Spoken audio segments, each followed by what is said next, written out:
My name is Anna Collins-Mahoney, and I'm an interpreter in the English unit at the European Parliament. I took the long route to become an interpreter.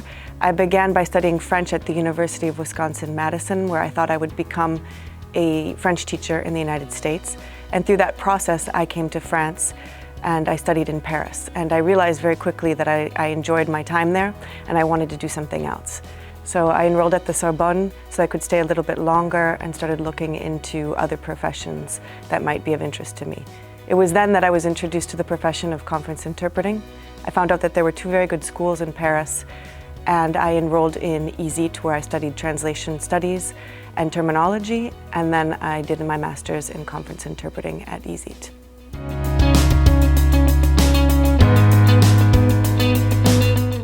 The first language that I ever was introduced to was Spanish, which I then left behind at a certain point to study French.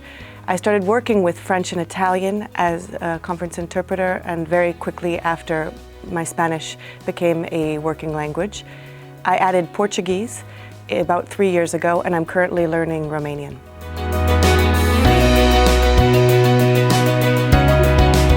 I studied conference interpreting at EZIT in Paris. It's a 2-year program, a European Masters in Conference Interpreting. And prior to that, I had already done a Master's in Translation and Terminology at EZIT as well.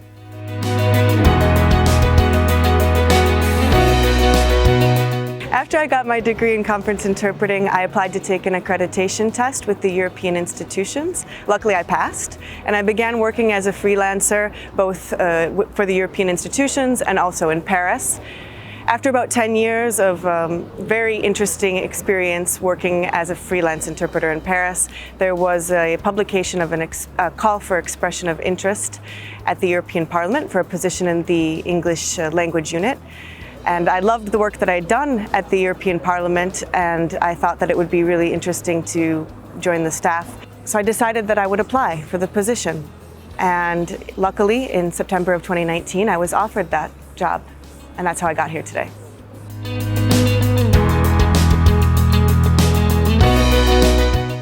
Don't get discouraged by any setbacks that you might encounter. I think I encountered a setback at every single step in the process to becoming a conference interpreter.